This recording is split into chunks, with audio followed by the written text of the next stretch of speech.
I told my closest friend my husband was cheating. Before I tell you what happened, I want to ask you something.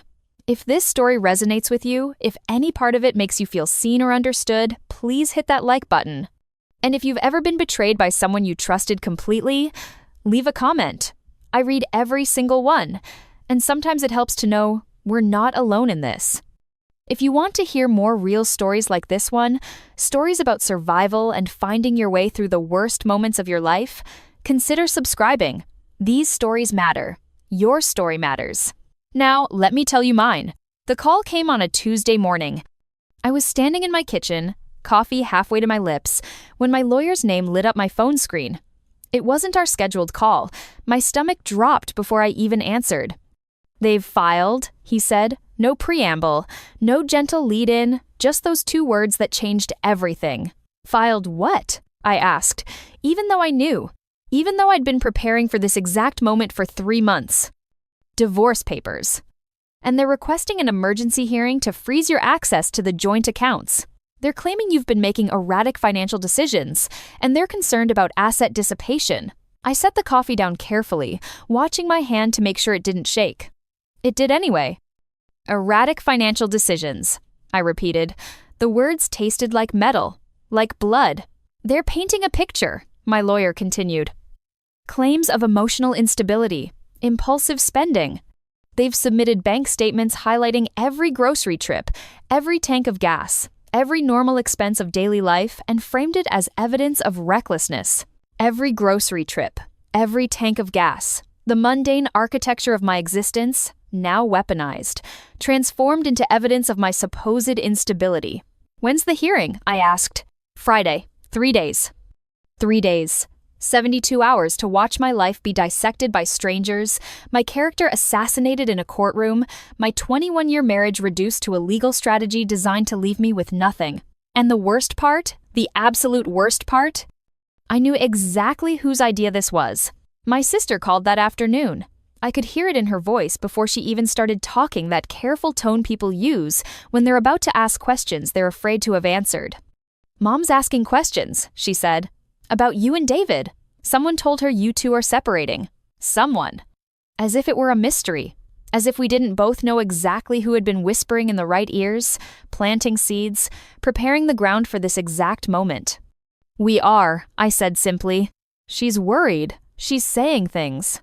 Sarah, she's saying you've been acting strange, that you've been paranoid and making accusations, that David's concerned about you. David's concerned about me." I wanted to laugh. I wanted to scream. Instead, I said nothing. "Sarah?" My sister's voice cracked. "Is it true?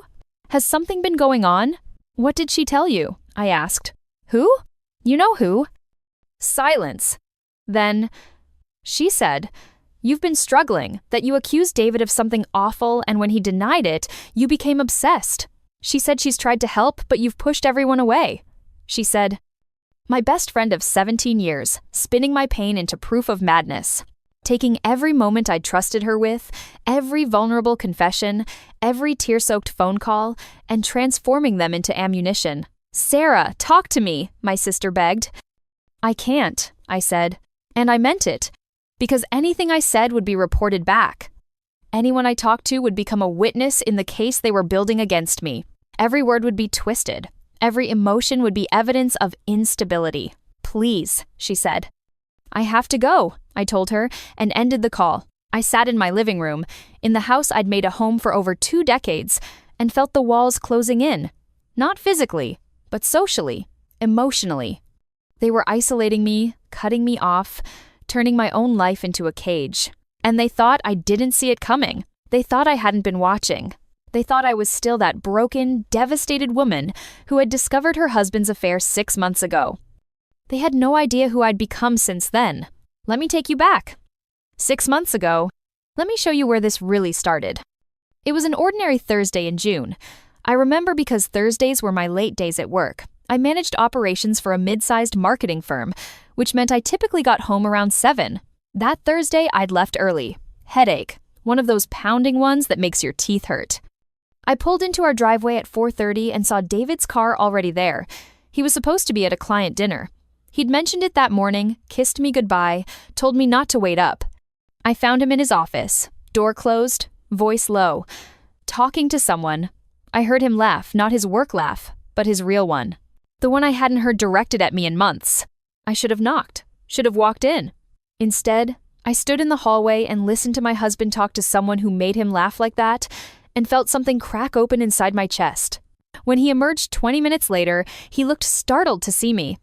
"You're home early," he said. "Headache," I replied.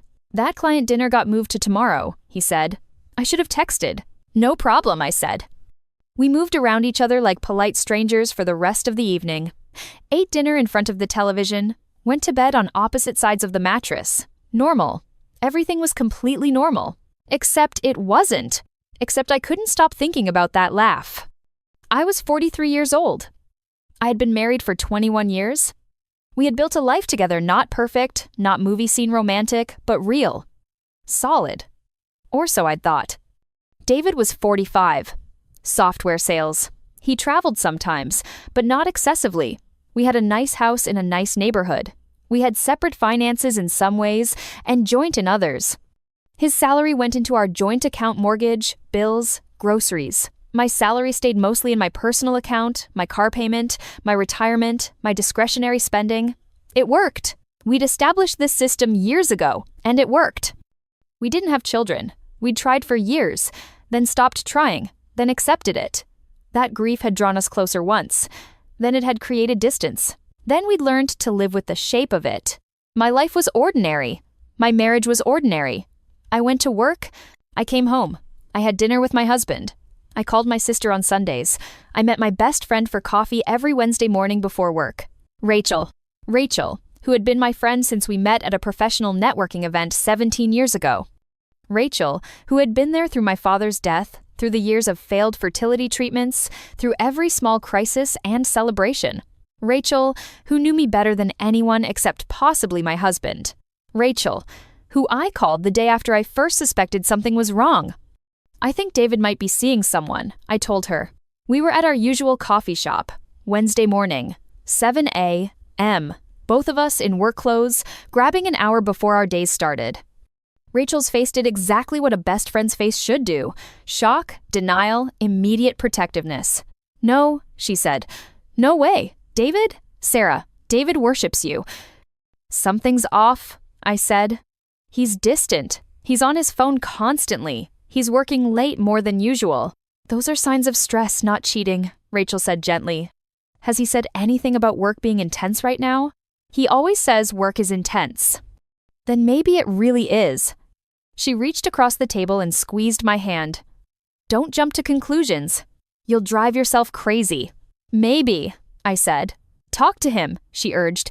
"Communication, remember? That's what gets couples through rough patches." I nodded, took a sip of coffee, felt foolish for even bringing it up. "You're right," I said. "I'm probably overthinking." "You're allowed to overthink," she said, "but don't let it consume you. If you're really worried, ask him directly, but don't go looking for problems that might not exist." Sound advice? Loving advice. The advice of a true friend. Except when I got home that night and tried to talk to David, tried to express my concerns gently, the way Rachel had suggested, he shut down immediately. "I don't know what you want from me," he said. "I'm working hard to provide for us. I'm sorry if that's not enough." Making me the bad guy, making me the demanding wife who didn't appreciate him. So I called Rachel. He got defensive, I told her. "That's not great," she admitted, "but maybe he's feeling attacked. Try again, but softer this time. Men need to feel respected, you know? Men need to feel respected." I remember thinking that was a strange thing to say. Rachel wasn't usually one for gender generalizations, but I was desperate for guidance, desperate to fix what was breaking, so I listened. I tried softer. David remained distant, and I kept calling Rachel. It was Rachel who suggested I check his phone. "I know it's an invasion of privacy," she said during one of our coffee meetings. "But if he's hiding something, you have a right to know. Sometimes we have to do things that feel wrong to protect ourselves." "I don't know," I said. "That feels like crossing a line." "The line got crossed when he started acting suspicious," she said. "Sarah, you're miserable. You're barely sleeping. You're losing weight. You need answers." She wasn't wrong. I was miserable. I was barely sleeping. I had lost 12 pounds in 6 weeks. "What if I find something?" I asked. "Then at least you'll know," she said. "And I'll be here. Whatever you find, whatever you need, I'm here." So I checked his phone. I waited until he was in the shower one Saturday morning, and I checked his phone. My hands shook so badly I could barely enter his passcode my birthday, which felt like a cruel joke, and then I was in. Messages. Hundreds of messages. To someone named Jay. I scrolled through them, heart hammering, vision blurring with tears. "Baby, I miss you. Can't wait to see you tomorrow. Last night was incredible. When are you going to tell her?" "Soon. I promise. Just need the right time." The right time. The right time to destroy me. I made it to the bathroom and vomited. Then I sat on the floor and cried so hard I couldn't breathe. David found me there 20 minutes later. "What's wrong?" he asked, sounding genuinely concerned. I couldn't speak. Couldn't tell him. Couldn't confront him. Could only sit there and break apart while he stood in the doorway looking confused and irritated. "Are you sick?" he asked. I nodded. "Do you need me to get you anything?" I shook my head. He left, and I stayed on that bathroom floor for another hour, phone clutched in my hand, reading those messages over and over until they stopped looking like words and just looked like the end of everything I'd believed was real. I called Rachel from the bathroom. She answered on the first ring. "What's wrong?" "He's cheating," I said. I checked his phone. "He's cheating." "Oh, honey. Oh, Sarah, I'm so sorry. There are messages. To someone called Jay. They're planning a future. He's going to tell me. He's going to leave me. Breathe," she said. "Just breathe." "Where are you?" "Bathroom floor." "Is David there?" "He's downstairs." "Can you get out of the house?" "Can you come to my place?" "I don't know. I don't know if I can move." "Stay on the phone with me," she said. "Just stay on the phone. I'm here. I'm right here." She talked to me for an hour. Soft, soothing, grounding. She told me I was strong. She told me I would get through this. She told me she loved me and she wasn't going anywhere. And I believed her. God help me. I believed her. Over the next several weeks, Rachel became my lifeline. We talked every day, sometimes multiple times a day. She let me cry. She let me rage. She let me cycle through every stage of grief and betrayal without judgment. And she gave advice. So much advice. "Don't confront him yet," she said. "You need to be strategic. If you accuse him now, while you're emotional, he'll turn it around on you. When should I confront him? When you're calmer, when you've had time to process, when you can do it from a place of strength rather than pain." It made sense. It all made sense. "Maybe see a therapist," she suggested. "Someone who can help you work through this before you make any big decisions." "I don't want a therapist," I said. "I want my husband to not be cheating on me." "I know, but a therapist could help you figure out what you want to do next, whether you want to try to save the marriage or end it." "There's nothing to save," I said. "You don't know that yet," she said gently. "Some couples survive infidelity. Some even come out stronger. Some couples survive infidelity." As if I should be considering that. As if I should be thinking about forgiveness and reconciliation while my husband was actively planning to leave me for someone else. But Rachel was my friend. Rachel was trying to help. Rachel wanted what was best for me. So I listened. The first real red flag came 3 weeks after I discovered the messages. I decided I was going to talk to a lawyer, just to understand my options, just to know where I stood financially and legally if David went through with leaving me. I mentioned this to Rachel during one of our coffee meetings. Her reaction was immediate and strong. "A lawyer?" she said. "Sarah, that's so aggressive. That's going to make everything worse." "How?" I asked. "I'm just gathering information." "It's going to get back to David. Lawyers talk. If he finds out you've consulted a divorce attorney before you've even tried to work this out, he's going to think you've already made up your mind. He's the one who's made up his mind," I said. "He's literally planning to leave me for someone else." "You don't know that for sure," she said. "You saw some messages. Maybe it's not as serious as you think." "Not as serious. Last night was incredible. When are you going to tell her? How was that not serious?" "Rachel, I need to protect myself," I said. "I get that. I do. But going to a lawyer right now feels premature. Give it a little more time. See if he brings it up on his own. If he does, then sure, get a lawyer. But if you jump the gun, you might push him into something that wouldn't have happened otherwise. I might push him, as if his affair was something I could prevent through proper behavior. But I was so tired, so confused, so desperate for someone to tell me what to do. So I didn't call a lawyer. Not yet. Rachel started suggesting we have couples dinners, her and her boyfriend, me and David. It might help, she said, being around another couple who's happy and functional. Sometimes seeing what you want can remind you why you're fighting for it. I didn't want to have couples dinners. I didn't want to sit across from my cheating husband and pretend everything was fine while Rachel and her boyfriend played happy couple. But Rachel insisted. It'll be good for you, she said. You've been isolating yourself. You need to get out, be around people who care about you. So we had dinner. At a nice restaurant, the four of us. And I watched Rachel laugh at David's jokes. Watched her touch his arm when she talked to him. Watched the way they looked at each other when they thought I wasn't paying attention. Small things. Tiny things. Things that could have been completely innocent. Except they weren't. I knew they weren't. I just didn't want to believe it yet. I stopped telling Rachel everything. It wasn't a conscious decision at first, more like a gradual pulling back. A sense that something was off, that sharing too much was dangerous, even if I couldn't articulate why. Instead of calling her every time I was upset, I started writing things down, keeping a journal, documenting David's behavior, his schedule, his patterns. I noticed things I hadn't noticed before, like how he was always available when Rachel called, even during work hours. Like how he'd started going to the gym at the same time Rachel did, even though they allegedly went to different gyms. Like how he'd come home smelling like perfume that was distinctly floral and sweet, Rachel's signature scent. I noticed. And I said nothing. Because if I said something, if I acknowledged what I was seeing, then I'd have to face it. And I wasn't ready. Not yet. The truth came crashing down on a random Tuesday night in September. I'd told David I was having dinner with my sister. I'd told Rachel I had a work event. I'd told everyone I'd be busy. Instead, I parked down the street from Rachel's apartment building and waited. I'm not proud of this. I'm not proud of the person I became in those months, paranoid, suspicious, desperate. But I needed to know. I needed to see it with my own eyes. David's car pulled into Rachel's parking lot at 7:15.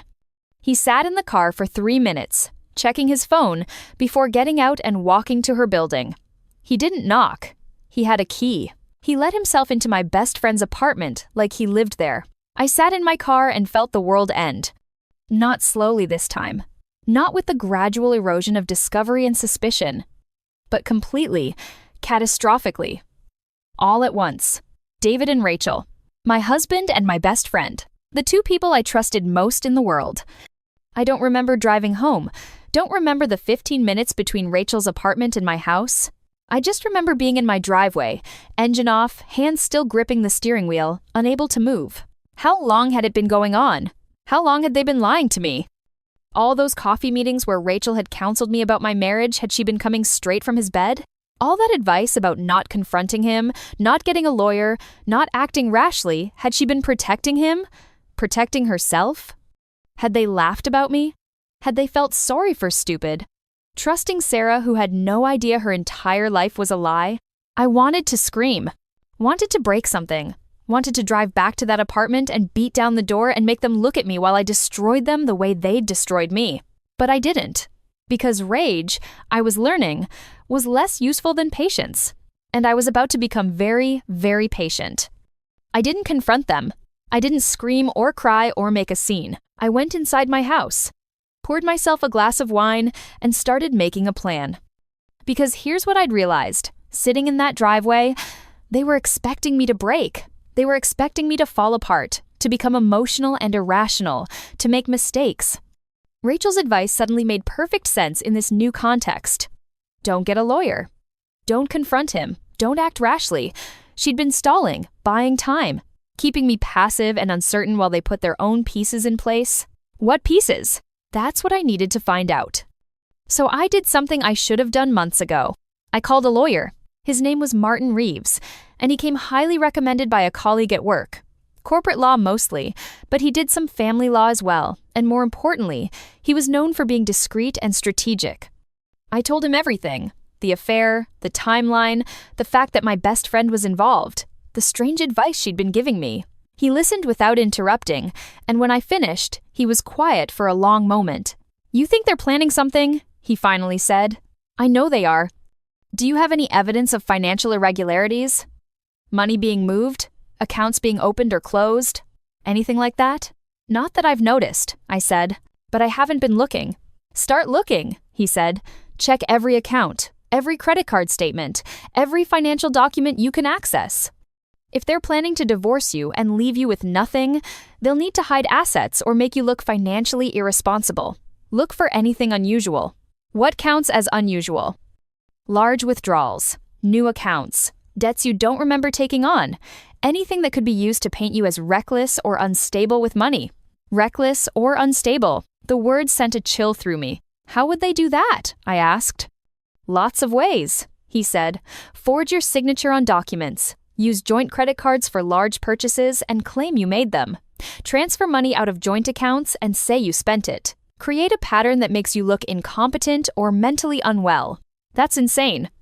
"That's divorce court," he said bluntly. "Especially when significant assets are involved. How much are we talking? The house is worth about $600,000.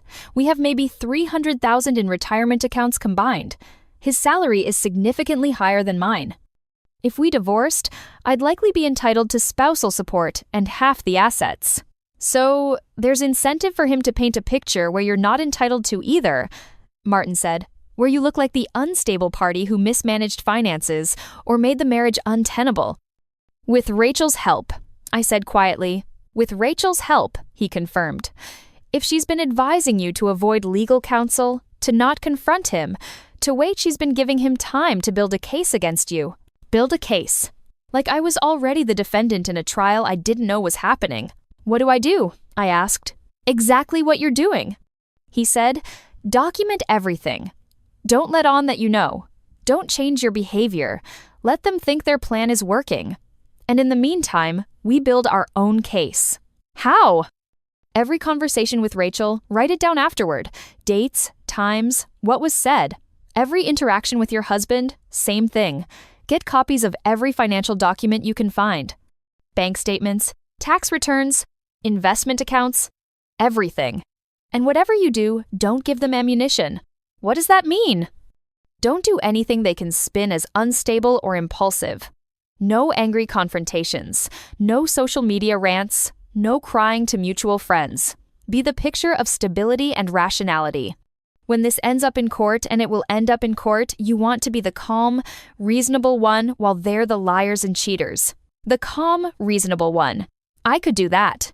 I had to do that. Because the alternative was losing everything. For the next 3 months, I became someone I didn't recognize. I smiled at my husband over dinner. I met Rachel for coffee every Wednesday and listened to her advice. I went to work and came home and lived my life as if I didn't know my entire existence was a carefully constructed lie. And I documented everything. Every time David said he was working late, I noted it. Every time Rachel suggested I should give him space or not push too hard, I wrote it down. Every credit card statement, every bank transaction, every piece of paper that crossed my desk got copied and stored. I opened a new email account that neither of them knew about. I scanned everything and sent it to myself. I created a folder on a cloud drive with a password they couldn't guess. I became meticulous, methodical, patient, and I watched them get careless. Because that's what happens when people think they're winning. They get confident. They make mistakes. David started staying out later. Stopped bothering to cover his tracks as carefully. The messages to Jay became more explicit, more frequent, more certain of their future together. Rachel started giving me advice that was increasingly transparent in its intention to keep me passive. "Maybe you should take some time apart," she suggested one Wednesday. "Go visit your sister for a week. Give yourself space to think. Give David and her free access to the house, more like.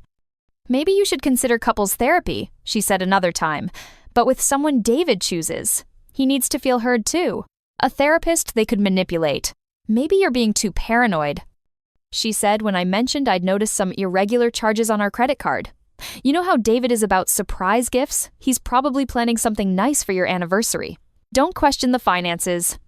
Every suggestion, every piece of advice, every gentle guiding hand was designed to keep me vulnerable and unaware. But I wasn't unaware anymore. I was gathering evidence. The first piece of their actual plan revealed itself in October. I found the paperwork by accident. Or maybe it wasn't an accident. Maybe David was getting sloppy, leaving things where I could find them. A credit card I didn't recognize. In both our names. With a $15,000 balance. I'd never seen this card before, never signed up for it, never used it. But according to the statements, someone had. Someone had been charging luxury items, expensive dinners, hotel rooms. Someone had been living well on credit under our names. Under my name, I took photos of everything and sent them to Martin. His response was immediate. This is what I was afraid of. They're building a financial profile that makes you look reckless. Check for more. I checked. There were more. 3 more credit cards I didn't know existed. Combined balance of nearly $40,000. Charges at stores I'd never shopped at, restaurants I'd never been to, a weekend at a resort I'd never seen. And in the fine print, in the secondary cardholder information, my signature. Except it wasn't my signature. It was close. Someone had practiced, but it wasn't quite right. The loop in the S was wrong. The tail on the H was too short. They'd forged my signature. They'd opened credit cards in my name, run up massive debt, and created a paper trail that made me look like I was spiraling financially. This is identity theft, Martin said when I showed him. This is fraud. This is illegal. Will that matter in divorce court? I asked. It will matter in criminal court, he said. But yes, it'll matter in divorce court too. This shows premeditation. This shows intent to deceive. This makes their case against you look like the setup it is. What if they claim I opened these cards and forgot? I asked. What if they paint me as so mentally unstable that I don't remember my own financial decisions? Then we get a handwriting expert, Martin said. We prove those aren't your signatures. We show the timestamps on when these accounts were opened and cross-reference them with where you actually were. We build a case that's so airtight they can't wiggle out of it. How long will that take? Months, he admitted. This kind of case takes time. I don't have months, I said. They're going to file soon. I can feel it. Everything's accelerating. Then we need to be ready, he said. We need to file first. File first? Beat them to the punch. File for divorce on your terms, with your evidence, before they can spin their narrative. Won't that tip them off that I know? Yes, he said. But at this point, I think that's unavoidable. The question is whether you want to control the narrative or let them control it. I thought about it for exactly 3 seconds. Let's file, I said. We didn't file. Not yet. Because 2 days after that conversation with Martin, Rachel called me with a crisis. I need to talk to you, she said. In person. Can you meet me? There was something in her voice. Something urgent and afraid. What's wrong? I asked. Not over the phone, please. Can you come to my place? Every instinct screamed at me not to go. This was a trap. This was them making their move. But I needed to know what that move was. I'll be there in 20 minutes, I said. Rachel's apartment looked exactly the same as it always had. Same furniture, same decorations, same framed photos on the walls, including several of the two of us, smiling like the best friends we'd pretended to be. She looked terrible. No makeup, hair pulled back, eyes red from crying. For one insane second, I felt sorry for her. Then I remembered where David had been 2 nights ago when he said he was working late, and the sympathy evaporated. What's going on? I asked. She looked at me for a long moment, and I saw something flicker across her face. Guilt? Regret? Fear? I need to tell you something, she said, and you're going to hate me. Here it comes, I thought. The confession, the big dramatic reveal where she tells me about the affair and tries to make herself the victim. I've been sleeping with David, she said. Even though I'd known, even though I'd seen them together, even though I'd spent 3 months documenting their relationship, hearing her say it out loud still felt like being punched in the chest. How long? I asked. My voice sounded calm, detached, like I was asking about the weather. A year, she said. A little over a year. A year. An entire year. All those coffee meetings. All that advice. All those moments where she'd held my hand and told me she'd always be there for me. A year of lies. Why are you telling me now? I asked. Because he wants to marry me, she said. He's filing for divorce, and he's going to try to take everything from you. I know, I said. She blinked. You know? I've known for 3 months, I said. I saw you together. I saw him go into your apartment. 3 months? Her face went pale. You've known for 3 months and you didn't say anything? What was I supposed to say? I asked. What could I possibly say that would make any of this better? You could have confronted us. You could have… I could have what? I interrupted. Given you a chance to get your story straight? Given David time to hide more assets, or forge more signatures, or build more lies? Forge more signatures, she repeated. What are you talking about? The credit cards? I said. The $40,000 in debt that I supposedly incurred while having a mental breakdown. Did you help him with that? Did you practice my signature until you got it right? Sarah, I don't know what you're talking about. Don't lie to me, I said. My voice was still calm, still controlled, but there was steel underneath it now. Don't stand there and lie to my face after everything you've already done. I didn't forge anything, she said. I slept with your husband. I lied to you. I gave you terrible advice to keep you from finding out. But I didn't help him forge signatures or open credit cards. I didn't even know about that. She looked genuinely shocked, genuinely horrified.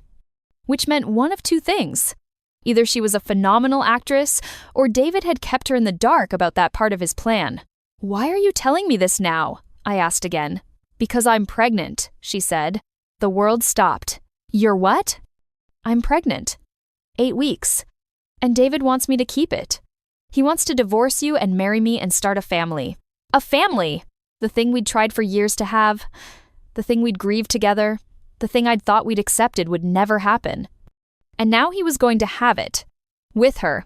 Congratulations, I said. The word felt like broken glass in my mouth.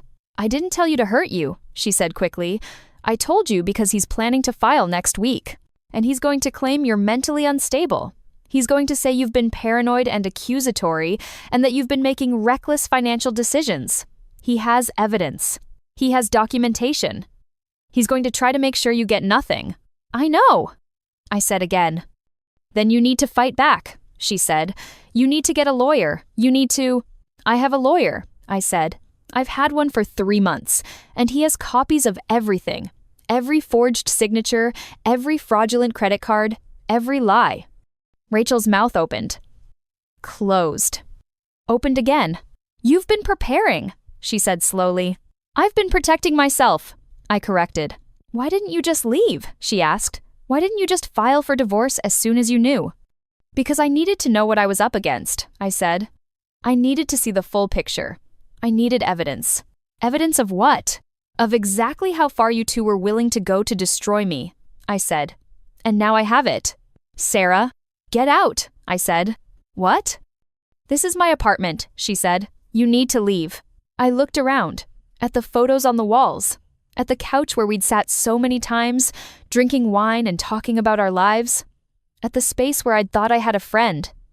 You're right, I said. This is your apartment. Enjoy it while you can. Because when everything comes out, and it will come out, you're going to need somewhere to hide. I walked to the door. Sarah, wait, she said. I didn't wait. I left. And I finally let myself cry. I cried in my car for 20 minutes before I could pull myself together enough to drive home. Tears of rage, tears of grief, tears of pure, overwhelming betrayal. A baby. They were going to have a baby. The cruelty of it was almost beautiful in its completeness. It wasn't enough to steal my husband. It wasn't enough to destroy my marriage. They had to create the life I'd always wanted, the family I'd grieved for, and flaunt it in front of me. But beneath the pain, beneath the tears, there was something else. Clarity. Because Rachel's confession had given me something valuable. It had given me timeline confirmation. It had given me proof that David's plan was exactly what Martin and I suspected, and it had given me a crack in their united front. Rachel was scared. Rachel was guilty. Rachel had broken ranks and warned me. Maybe out of genuine remorse.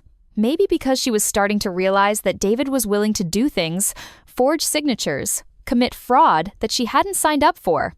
Maybe because pregnancy was making her see him differently. I didn't care about her motivations. I only cared about the advantage her confession had given me. I called Martin from my car. They're filing next week, I said. Rachel just told me, and she's pregnant.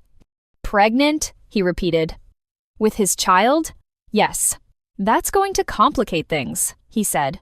But it also gives us leverage, a timeline, a clear motive for the affair, a reason for his desperation to end the marriage quickly. What do we do? We file tomorrow, he said. First thing in the morning. We beat him to it. We control the narrative. We present your evidence before he can present his manufactured case against you. Will it be enough? I asked. With the baby coming, with Rachel on his side? Rachel isn't on his side, Martin interrupted. She just warned you. She just gave you information you could use against them. She's wavering. So? So we use that, he said. We file tomorrow. We lay out the affair, the fraud, all of it. And we include Rachel as a witness to David's character and actions. We depose her. We make her testify under oath about what she knows and when she knew it. She'll lie for him. She might, he admitted. But I don't think so. She's scared. She's conflicted. And she's about to be a mother. When it comes down to it, when she's sitting in a deposition under oath, I think she'll tell the truth to protect herself and her child. And if she doesn't? Then we have other evidence, he said. The forged signatures, the credit cards, the timeline of the affair that we can prove through other means. Rachel's testimony would be helpful, but it's not essential. We can win this either way. I'm so tired, I said. And I was. I was exhausted down to my bones. Exhausted from the lies and the pretending and the constant vigilance. I know, Martin said gently, but you're almost through it. We file tomorrow. We start the process, and then you can finally stop pretending. Okay, I said. File tomorrow. I'll have the papers ready by 9 a.m., he said. Meet me at my office. I hung up and sat in my car for a long time, watching the sun set through the windshield. Tomorrow, everything would change. Tomorrow, I would stop being the victim and start being the survivor. Tomorrow, they would finally see that I wasn't the person they thought I was. David came home at 10 that night. I was in bed, pretending to read, when I heard his car in the driveway. Heard him come in through the garage. Heard him moving around downstairs. He didn't come upstairs right away. I heard him in his office, talking to someone on the phone. I couldn't make out the words, but I recognized the tone. Affectionate, intimate, talking to her, planning their future. When he finally came to bed an hour later, he didn't speak to me. Just undressed, slid under the covers, turned his back to me. We lay there in the darkness, 2 feet apart, separated by 21 years of marriage and a canyon of betrayal. I didn't sleep that night. I stared at the ceiling and thought about all the nights I'd spent in this bed, believing I was safe, believing I was loved, believing that the man next to me was my partner in life. All of it a lie. Or maybe not all of it. Maybe the early years had been real. Maybe something had shifted gradually, so slowly that neither of us noticed until it was too late. Or maybe I was being generous. Maybe he'd always been capable of this. Maybe I'd just never seen it because I'd never needed to. At 6 a.m., I got out of bed. David was still asleep. I showered, dressed, made coffee. Went through my normal morning routine, as if this were any other day. At 8:30, I left the house without waking him. At 9 a.m., I was in Martin's office, signing divorce papers. The papers were filed by 10. By noon, David had been served. By 1, my phone was ringing. His name on the screen. I didn't answer. He called 17 times that afternoon. 17 times, I watched his name light up my phone and did nothing. Rachel called too, 4 times. Left voicemails begging me to call her back, to let her explain, to please just talk to her. I didn't listen to them. My sister called, confused and worried. David called me. She said, "He's saying you filed for divorce out of nowhere. He's saying you've had a breakdown. Sarah, what's going on?" "I'll explain later," I said. "Right now, I need you to trust me. Can you do that?" A pause. Then, "Yes, I trust you." "Thank you," I said and hung up. My mom called. I didn't answer. Colleagues called. I didn't answer. I sat in my living room and watched my phone light up with calls and messages and panic, and I felt nothing. No satisfaction. No vindication. Just a vast, empty numbness where my life used to be. The emergency hearing happened 3 days later. David showed up with his lawyer, a shark in an expensive suit who looked like he'd never lost a case in his life. They requested immediate access to joint accounts be restored. They claimed I'd frozen everything without cause. They painted me as vindictive and erratic. Martin responded with documentation. The forged signatures. The fraudulent credit cards. The timeline of the affair. Bank records showing David had been transferring money to a separate account for 6 months. Emails between David and Rachel discussing the divorce strategy. Everything. David's lawyer fumbled, recovered, tried to spin it, but the judge wasn't buying it. "Mr. Harris," she said, looking at David over her glasses, "do you deny having an affair with Miss Porter?" David hesitated too long. "No, Your Honor," he finally said. "I don't deny the affair, but that's separate from the financial issues." "Is it?" the judge asked. "Because according to this evidence, the financial issues seem directly related to your attempt to end the marriage while protecting assets you were legally required to disclose and share." David's lawyer tried to argue. The judge shut him down. "Motion denied," she said. "Account access remains as currently configured. Next hearing in 30 days. And Mr. Harris, I suggest you consult with your attorney about the potential criminal implications of identity theft and fraud." It wasn't a victory. Not really.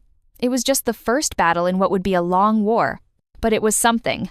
It was acknowledgement that I wasn't crazy, that I wasn't the villain in this story, that I had been wronged. And I had proof. The weeks that followed were a blur of legal meetings and depositions and paperwork. Rachel was deposed. She sat across from Martin and David's lawyer and told the truth most of it, anyway. She admitted to the affair, admitted to giving me deliberately bad advice, admitted that David had told her he was planning to divorce me and that they were going to be together. She cried. She apologized. She said she never meant to hurt me. The lawyers didn't care about her intentions. They cared about facts, timeline, evidence. And Rachel, despite everything, provided that. She testified that David had opened credit cards without my knowledge. She testified that he'd been moving money around for months. She testified that he'd specifically told her not to let me get a lawyer because it would complicate things. Under oath, facing the reality of potential criminal charges herself, Rachel chose truth over loyalty. I don't know if that makes her better or worse. I just know it gave me what I needed. The divorce took 6 months to finalize. In the end, I got the house. Half the retirement accounts, 3 years of spousal support, and every dollar of the $40,000 in fraudulent credit card debt returned to me from David's personal assets. David got to avoid criminal charges for fraud barely by agreeing to pay restitution and accepting full financial responsibility for his actions. Rachel got to disappear into her pregnancy and new life with David, their relationship forever tainted by how it began. I got my freedom and my dignity, and the knowledge that I hadn't crumbled when they'd tried to break me. I haven't spoken to David since the divorce was finalized. He moved in with Rachel 2 weeks after the papers were signed. They had a baby girl in May.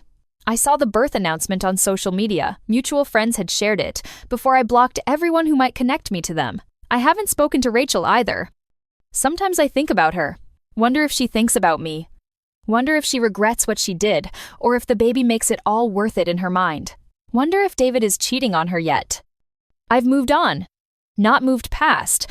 I don't think you ever completely move past betrayal this profound, but I've moved forward. I'm still at my job, still seeing my family, still living in the house that used to be ours and is now just mine. I painted the bedroom, replaced the furniture, made it a space that has nothing to do with him. I see a therapist now. We talk about trust, about boundaries, about how to rebuild when the foundation of your life gets destroyed. It's slow work. But it's work I'm willing to do. Someone asked me recently if I was angry.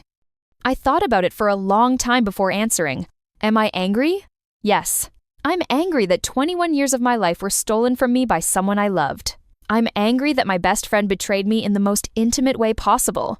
I'm angry that they tried to make me look insane to cover their own lies. I'm angry that they got to have the baby I always wanted. I'm angry that this is my life now divorced at 43, starting over, learning to trust again. But am I consumed by anger? No, because anger requires energy. And I've spent enough energy on them. What I am is free. Free from the lies, free from the pretending, free from a marriage that was only real on my side. And that freedom, painful as it is worth more than any revenge could ever be. The thing about betrayal is that it doesn't end when the truth comes out. It keeps echoing, keeps reverberating through every relationship, every interaction, every moment where you have to decide whether to trust someone. I catch myself now, in conversations with new people, in budding friendships, in any moment where someone gets close, I catch myself wondering if they're lying, if there's something beneath the surface I'm not seeing. If I'm being a fool again, it's not a good way to live. But it's the way I live now. Maybe someday I'll trust fully again. Maybe someday I'll believe that not everyone is capable of that level of deception. But that day isn't today. Today, I'm just surviving. And that's enough. If you've listened to this whole story, thank you. Thank you for bearing witness to my pain. Thank you for not judging me for the mistakes I made, for the time it took me to see the truth, for the ways I tried to save something that was already gone. If you've been through something similar, if you've been betrayed by someone you loved, someone you trusted, I want you to know that you're not alone, that it wasn't your fault, that their choices were about them, not about you. And I want you to know that you will survive this.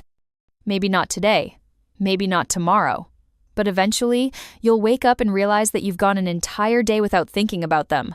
An entire day without that crushing weight on your chest. And that will be the beginning of something new. It won't erase what happened. It won't make the betrayal hurt less. But it will prove that you're stronger than you thought you were. That you can rebuild. That you can survive.